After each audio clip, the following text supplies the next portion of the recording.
छोटे से गांव रामपुर में एक महिला रहती थी। उसकी एक बेटी थी, गौरी। गौरी उसकी दुनिया थी, उसकी उम्मीदें थी। गौरी जब छोटी थी तभी उनके पिता का देहांत हो चुका था। गौरी के पिता की मृत्यु के बाद गौरी और उसकी माँ बड़ी माँ के घर रहती है। गौरी, कितनी सुबह हो गई है, तुम अभी तक पढ़ाई कर रही हो? कामचोर लड़की, तुम दोनों माँ बेटी बस इस घर के लिए बोझ हो। ठीक है बड़ी माँ, मैं अभी घर का काम कर देती हूँ। गौरी कुछ नहीं कहती। वह जानती थी जवाब देने से बात और बढ़ जाएगी। माफ कर दे मेरी बच्ची, मैं तुम्हारे लिए कुछ नहीं कर सकती। मैं तुझे इस नरक से नहीं निकाल सकती। कोई बात नहीं माँ, मैं पढ़ लिख कर बहुत कामयाब बनूंगी, फिर हमारी जिंदगी बदल जाएगी। दर्द तो दोनों की जिंदगी में ही था, लेकिन माँ बेटी एक दूसरे का सहारा बन जाती।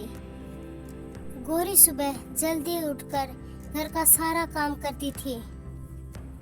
अकेले ही घर का सारा भोजन बनाती थी।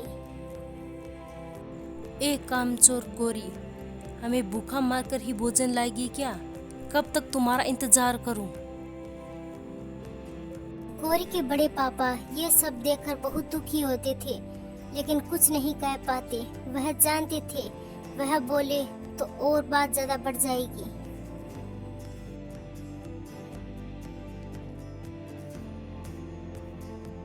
थकी आ रही गौरी खाना लेकर आती है और तीनों साथ मिलकर खाने लगते हैं।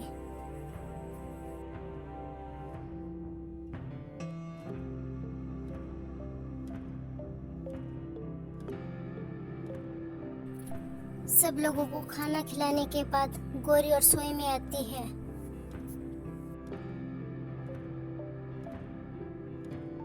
माँ, बड़ी माँ ने रोज की तरह हमारे लिए बहुत ही कम खाना छोड़ा है।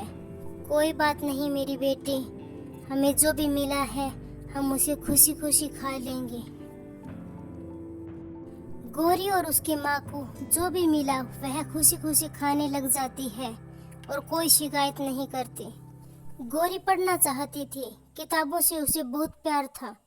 जब भी वह पढ़ती तो उसे लगता जैसे वह दुनिया बदल सकती है, लेकिन उसकी बड़ी माँ को यह बिल्कुल पसंद नहीं था।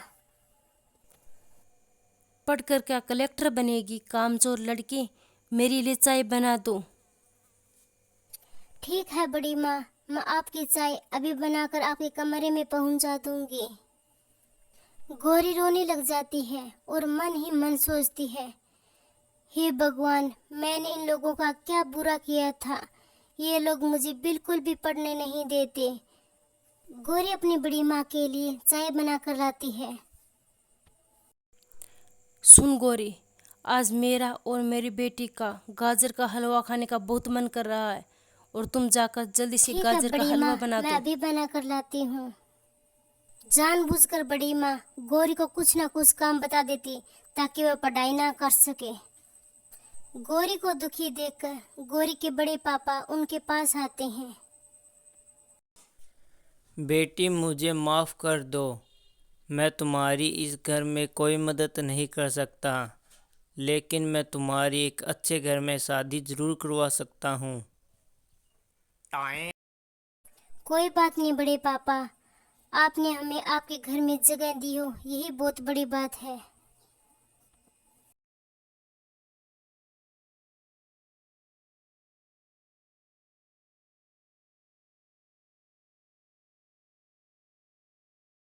एक दिन गांव में शहर से कुछ लोग आए थे। वे अपने बेटे अरविंद के लिए रिश्ता देख रहे थे और उसे गौरी बहुत अच्छी लगती है।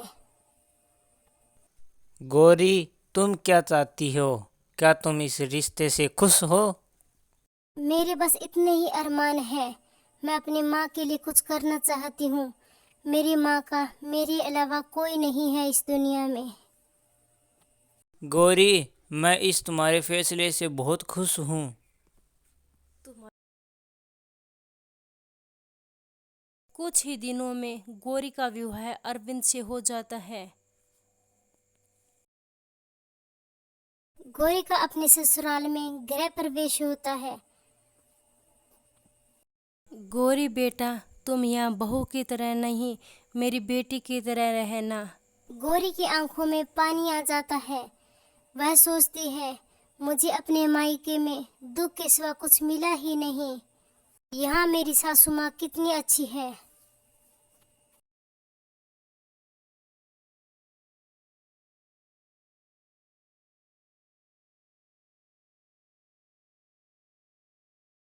आज गौरी की पहली रसोई है। वह तैयार होकर रसोई में आती है। तभी सावित्री देवी रसोई में काम कर रही होती है।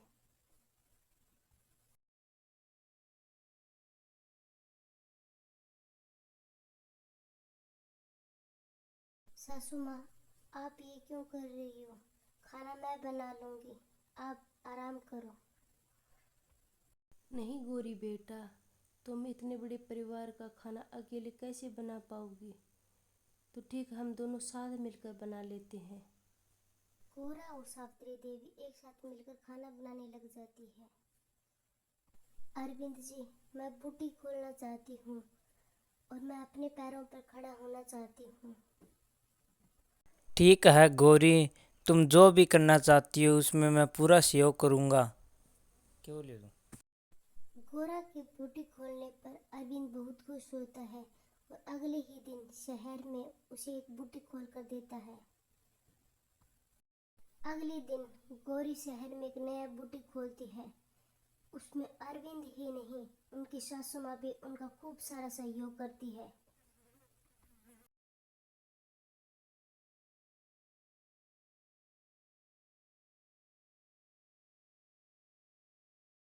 अरे गौरी भाभी, आपने तो मेरी सहेली की ड्रेस बहुत अच्छी सिल के दी है। मैं तो आपसे ही सिलवाऊंगी। ठीक है अंजलि, मैं आपकी ड्रेस अपने हाथों से सिल कर दूंगी। शहर के बहुत से लोग गौरी से कपड़ा सिलवाने लग जाते हैं और वह घर संभालती, सबका ख्याल रखती और खाली समय में पढ़ाई करती। ससुराल में माँ बेटी दोनों को बहुत अधिक सम्मान मिला था। वह दोनों बहुत खुश थी। उधर उसकी बड़ी माँ बेटे शहर चले गई। किसी ने उसकी सुध नहीं ली। उम्र बड़ी और बीमारी से जूझ रही थी। बड़ी माँ की एक बेटी थी, वो भी उसे छोड़कर चली जाती है।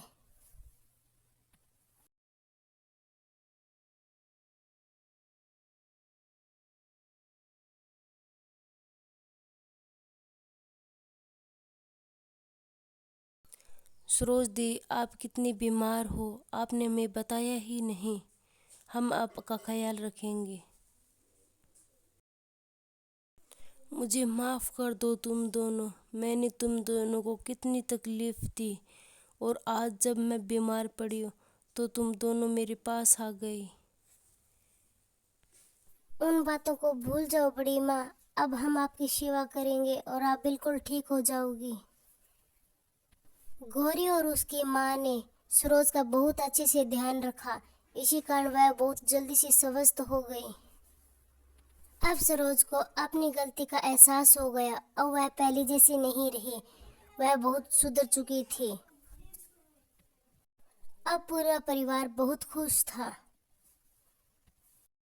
दोस्तों, आपको कहानी अच्छी लगी हो तो लाइक करें, शेयर करें और इस चैनल को सब्सक्राइब करें।